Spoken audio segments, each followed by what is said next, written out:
चलिए आइए हम लोग करते हैं हाइड्रोजनिक कर सकते हैं हम लोग का पार्ट 8। हम लोग पार्ट का नंबर देखते हैं, पार्ट नंबर 8 आइए पढ़ते हैं, देखिए समझिए। बताया गया था ना केमिस्ट्री चल रहा है, हाइड्रोजनिक अणु बता दिए सूर्य के प्रकाश की उपस्थिति में इलेक्ट्रॉन जब फ्लोरीन के साथ अभिक्रिया करता है जिसके साथ उसको कहते हैं हाइड्रोजनिक अणु, उसको कहते हैं हाइड्रोजनिक अणु, पढ़ना हाइड्रोजनिक अणु। देखिए समझिए, एल्कीन हाइड्रोजन से पैलेडियम उत्प्रेरक की उपस्थिति में, एल्कीन हाइड्रोजन से पैलेडियम उत्प्रेरक की उपस्थिति में अभिक्रिया कर एल्केन बनाता है, जिसे हाइड्रोजनिक अणु कहते हैं। नहीं सॉरी, देखिए एल्कीन CnH2n प्लस कितना CnH2n को कहते हैं एल्कीन है CnH2n, समझिए C2H4 C2 कितना C2 है H कितना है 4 है।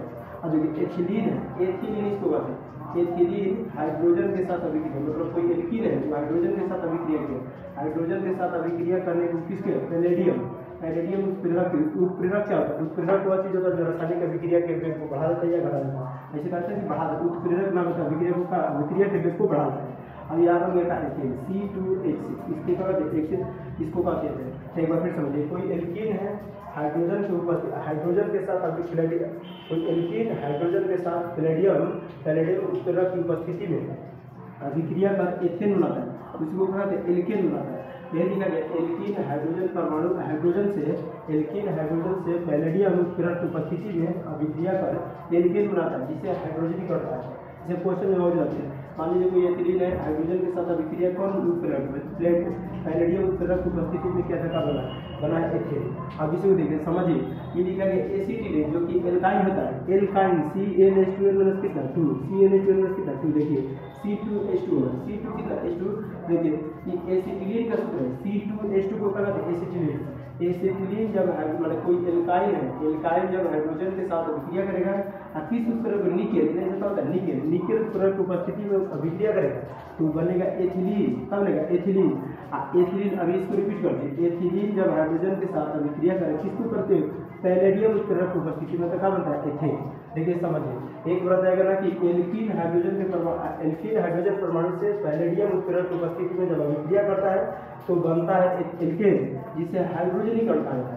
अब ना कि एसिटिलीन से मतलब एल्काइन से एल्केन किसे बनाया जाएगा, तो एसिटिलीन को एल्कीन हाइड्रोजन के साथ निकेल उत्प्रेरक की उपस्थिति में अभिक्रिया करता है तो क्या बनता है एथिलीन बनता है। जब एथिलीन हाइड्रोजन के साथ पैलेडियम उत्प्रेरक की उपस्थिति में जब अभिक्रिया करता है तो इससे क्या बनता है एथेन, इससे क्या बनेगा एल्केन। देखिए नोट कर लिया, हाइड्रोजनिक प्रक्रिया के द्वारा हाइड्रोजनिक प्रक्रिया का उपयोग कर निकेल उत्प्रेरक की उपस्थिति में वनस्पति तेल वही जो चूल्हा जो डालडा आता है, वनस्पति तेल से वनस्पति घी यानी कि डालडा निकलता है। वनस्पति तेल इसको क्या कहते हैं पूछा ना ऑप्शन में पूछा जाएगा, वनस्पति तेल से वनस्पति घी किस प्रक्रिया के दौरान निकलता है हाइड्रोजनीकरण प्रक्रिया।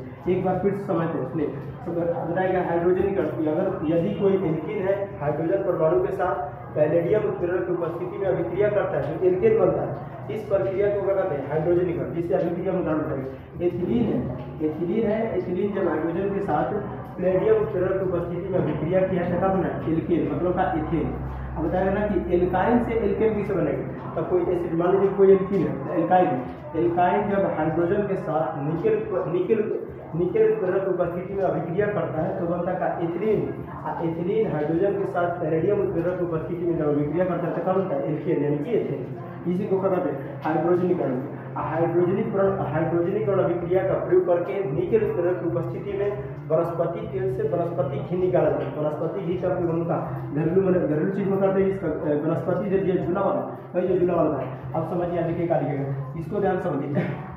बताया गया सल्फ्यूरिक अम्ल H2SO4, सल्फ्यूरिक अम्ल का सूत्र क्या है H2SO4। सल्फ्यूरिक अम्ल की उपस्थिति में बेंजीन नाइट्रिक अम्ल के साथ क्रिया करके नाइट्रोबेंजीन बनाता है। सल्फ्यूरिक अम्ल की उपस्थिति में बेंजीन का सूत्र होता है C6H6। इसके पहले क्लास में बता चुका है। देखिए समझिए C6H कितना 6, इसके बाद C है फिर C और फिर C नीचे कितना C C6H6 को क्या कहते हैं बेंजीन, बताइए C6H बेंजीन के सदृश यौगिकों को एरोमेटिक कहता है। बेंजीन का कोई नहीं कराने नहीं पूछा। अब सोचिए इधर से बताते सिंगल बॉन्ड फिर डबल बॉन्ड, सिंगल फिर डबल, फिर सिंगल फिर कितना डबल, ऐसे होता है। देखिए जहाँ जहाँ कहाँ खाली है कार्बन के कितने में होते हैं 4, इसको कार्बन के कितने में होते हैं 4, इसको भर देना जहाँ जहाँ खाली वहाँ का भरना है। तो ये बेंजीन का कहा था सोना, इसको पिरामिड रूप में से दिखाएगा। तो बेंजीन का सूत्र क्या होता है C6H6 और बेंजीन के सदृश यौगिकों को एरोमेटिक आया था। बताया गया कि सल्फ्यूरिक अम्ल की उपस्थिति में बेंजीन नाइट्रिक अम्ल के साथ क्रिया कर, नाइट्रिक अम्ल से HNO3 नाइट्रिक अम्ल के साथ अभिक्रिया करके नाइट्रोबेंजीन बनाता है। सल्फ्यूरिक अम्ल की उपस्थिति में बेंजीन नाइट्रिक अम्ल के साथ अभिक्रिया करके क्या बनाता है नाइट्रोबेंजीन का सूत्र है। देखिए ये बेंजीन का समाचार सूत्र यहाँ से देखिए single bond double bond, single bond फिर डबल बॉन्ड, फिर सिंगल बॉन्ड फिर डबल बॉन्ड, फिर सिंगल बॉन्ड फिर डबल बॉन्ड।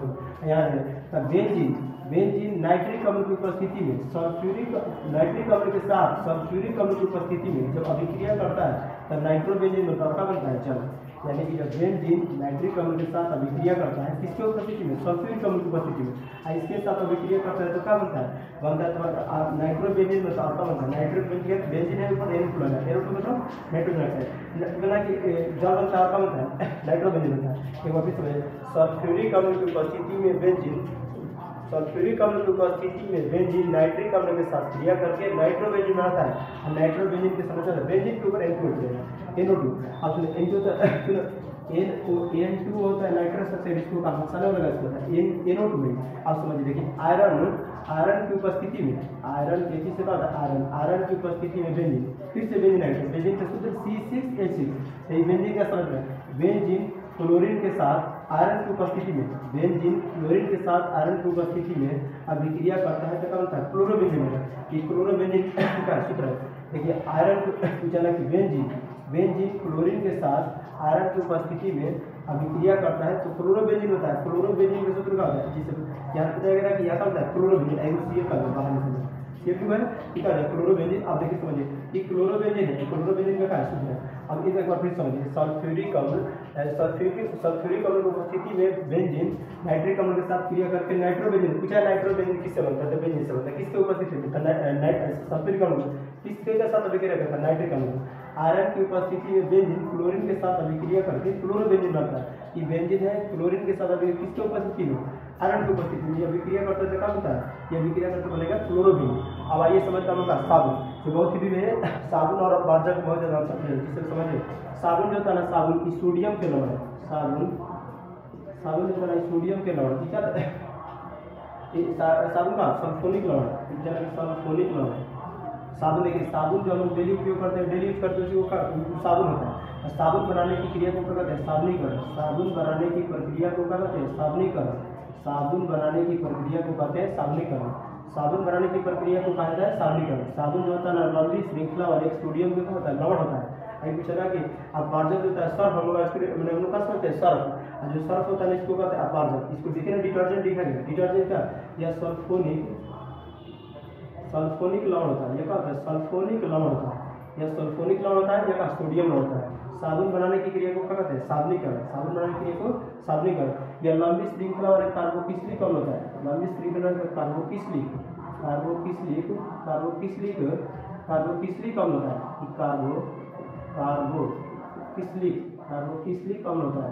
कार्बोक्सिलिक अम्ल होता है ठीक कार्बोक्सिलिक अम्ल होता है। आई पूछा कि सल्फोनिक जो सल्फोनिक होता है ना सोडियम हाइड्रोजन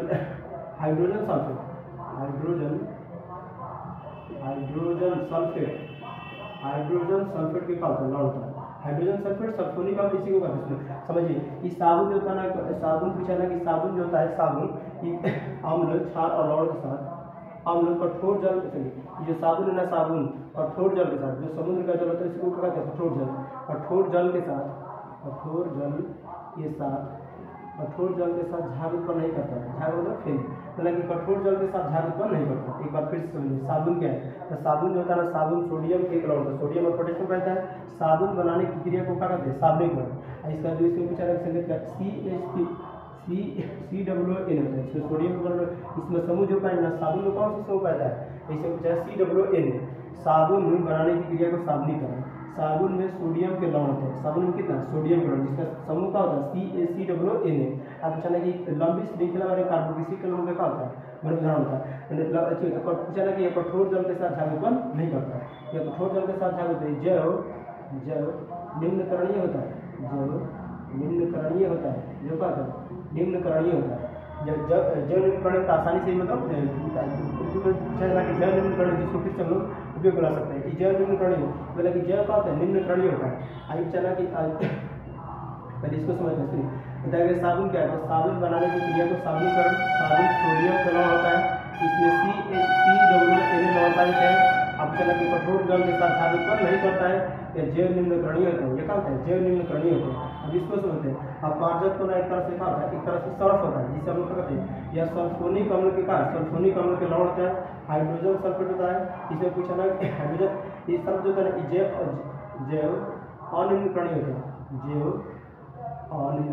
जैव निम्नकरणीय, इसे भी जैव निम्नकरणीय नहीं होता है, जैव निम्नकरणीय नहीं होता है, जैव निम्नकरणीय का नहीं होता है, जैव निम्नकरणीय नहीं होगा।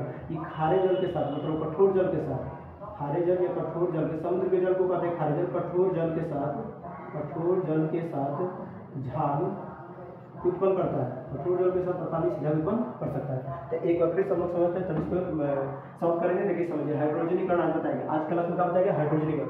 एल्कीन हाइड्रोजन से पैलेडियम उत्प्रेरक की उपस्थिति में अभिक्रिया कर एल्केन बना कर, इसको कहते हैं हाइड्रोजनीकरण, इसको कहते हैं हाइड्रोजनीकरण।